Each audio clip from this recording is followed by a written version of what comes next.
Ölüm haqqında əvvəla bir neçə həqiqət var ki, ölüm barədə deyilib.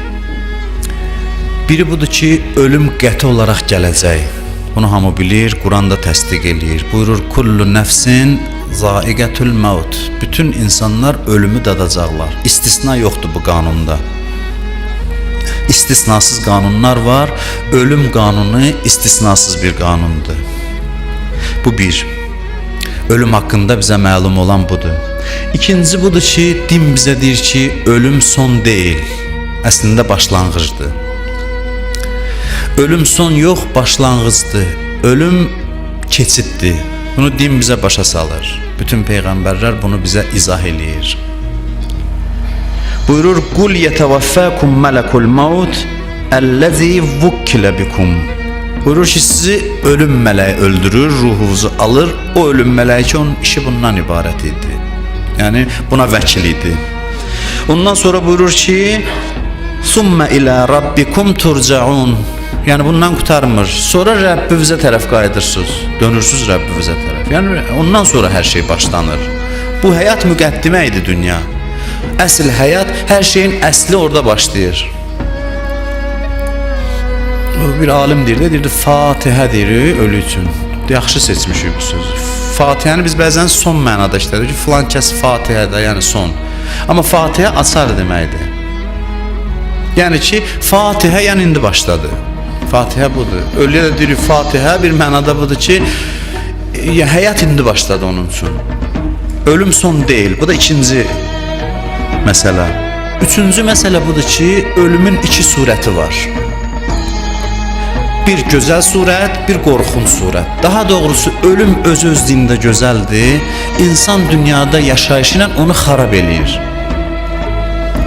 Ölüm necədir? Ölüm bir şərbətdir. Allah bu ölümə belə bir məna verir.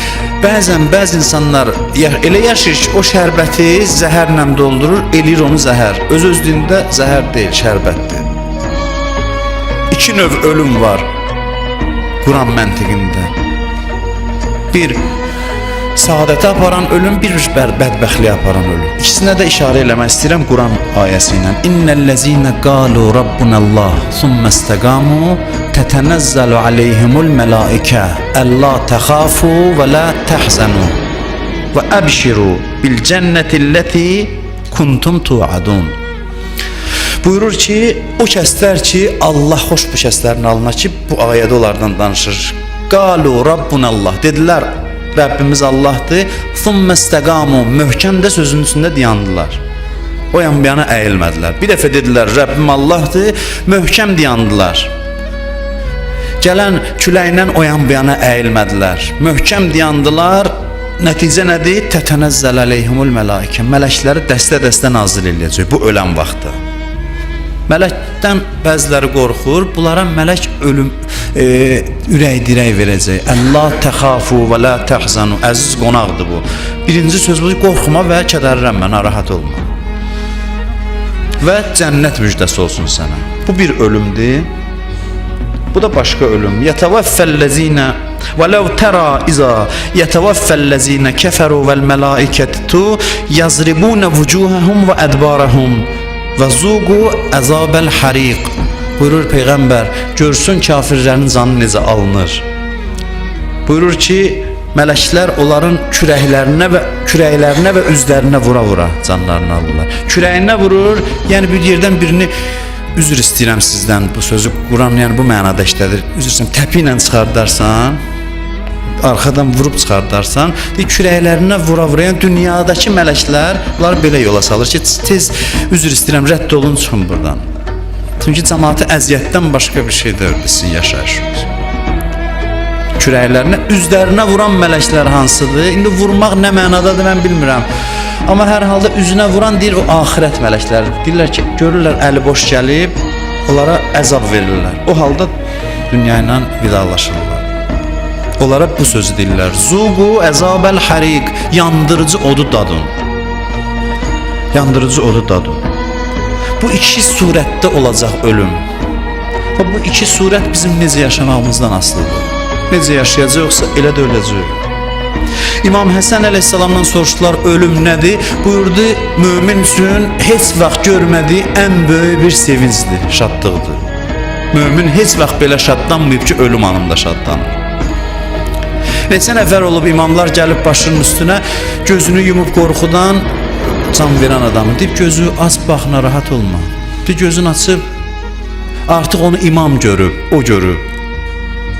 Deyib ki, bu surətlər kimdir? Deyib, başının üstündə bax, gör kimlər dayanıb. Xilqətin ağalarıdır bunlar. Allah aləmi bunlar üçün yaradıb. Görsən, nə əziz adamsan ki, Allah öz ən istədiyi bəndələrin sənin ayağına göndərib. Peyğəmbərə deyib, ya Rəsulallah, ged onu qarşıla. Həzrət Əliyə deyib, İmam Hüseyin ağaya deyib, xanım Fatimə Zəhraya deyib, İmam Həsən əleyhissalama və 14 məsumun hamısına. Ən şad anıdır, xoşluq anıdır ki, istədiklərinə qovuşur. Amma kafir üçün buyurur, ən çətin andır, müsibət və dərdin başlanğıcıdır. Çünki özü üçün yaratdığı yanlış, yalancı cənnətdən viran bir yerə köçür, bərbad bir yerə köçür. Ya abad yerdən bərbad yerə köçürsən, ya bərbad yerdən abad yerə. Dünyanın nə qədər abad elə, oranın müqabilində bərbaddır. O mənada bərbad deyirəm. Nə qədər abad edirsənsə elə. Bəziləri üçün hədis buyurur, gülü iynəmək kimidir ölüm. Biri qorxurdu ölümdən, deyəsən İmam Həsən Əskər əleyhissalam gəldi başının üstünə, dedi, nədən qorxursan? Ölüm sənin üçün bir çirkli paltarı giyinib, təmiz paltar giyinmək kimidir. İki surətdə ölüm bizim görüşümüzə gələcək və nəhayət ölümlərin biri var ki, ən şərafətli ölümüdür. Bütün övliyalar o ölümün arzusunda olur. Əli əleyhissalam ömrü boyu dualarının başında olub ki, ilahi məni yataqda əcəllə, təbii, yəni vəfatla öldürmə, mənə şəhadət qismət elə. Əlinin ən böyük arzusuydu, Peyğəmbərin ən böyük arzusuydu və bütün salih insanlar da bu ölümü dadıblar. Deyiblər, hansı təbii ölümlə ölübsə rəzət eləyib qayıdacaq, o qədər şəhidliyi arzulayıblar. Onlar şəhid olub imam zamanın yanında öləcəklər. Yəni bu hamıya bəllidir hansı ölümdür, bu şəhadətdir, şəhidlikdir. Şəhidlik salih insanların arzusudur. Heç bir ölüm şəhidlik qədər dəyərlidir.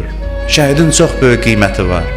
Şəhid evindən çıxır, getsin, haqqı müdafiə eləsin, artıq Allah mələklər göndərir, onun üçün istiğfar edirlər. Mən də vaxt yoxdur oxuyam, hədis var bir dənə, mərhələ göstərir şəhid necə Allahın rəhmətinə yaxınlaşır və artıq bir yerə çatır ki, bir damcı qan yerə düşdüsə, artıq buyurur, ona sorğu-sual yoxdur. Bu bursilərə, möminlərə deyir, öləndə cənnət müjdəsi verilirsə, Yasin surəsi Həbib Nəccar haqqındakı şəhid idi. Buyurur, qilə duxulil cənnə. Onun ölümü cənnətə gir əmridir.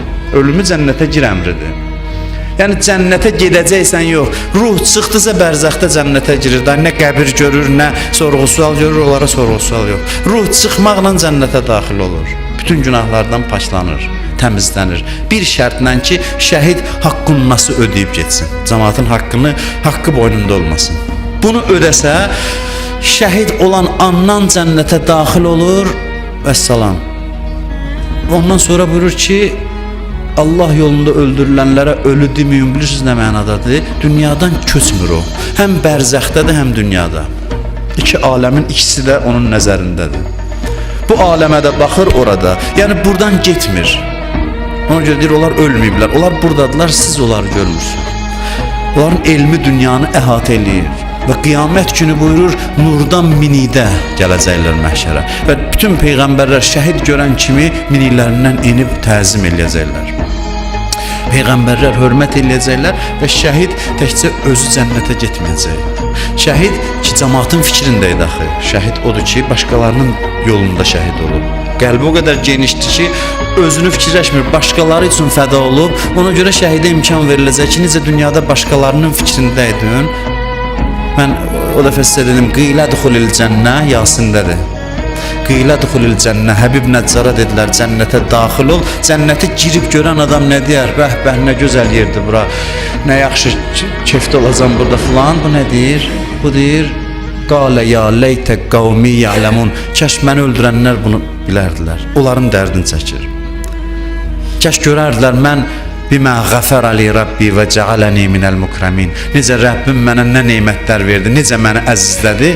Onu öldürənlərin dərdini çəkir cənnətdə. Kaş onlar bunu görərdilər, pis işlərindən əl çəkərdilər. Şəhidin məntiqi bu məntiqdir. Ona görə qiyamətdə şəhid şəfaət eləyəcək. Şəhid ən əziz bəndələrindən də Allahın. Buyurur, heç bir damcı Allah yanında, Allah yolunda öldürülən insanların damarından axan qanın damcısı qədər dəyərlidir. Və xüsusən də evdə böyütdüyümüz uşaqlarımıza bunu aşılamalıyıq ki, biz nəyimiz varsa bu torpaq üçün canından keçən, qanı axıdılan şəhidlərimizə borcluyuq. Yəni bunları mən söz xatirinə danışmıram, Allahı da şahid gətirirəm ki, bu bizim ürəyimizin sözüdür. Çünki bəzən sözləri o qədər müxtəlif adamlar danışır ki, sözlər dəyərdən düşür. Amma doğrudan düşünəriksə, biz görərik ki, bizim nəyimiz varsa, millət olaraq bu gün varıqsa, dövlətimiz varsa, bayrağımız varsa, biz ona görə şəhidlərimizə borcluyuq, şəhidlərimizin müqəddəs qanına borcluyuq. Allah bizi şəhidlərimizdən, onları da Kərbəla şəhidlərindən kənara salmasın inşallah.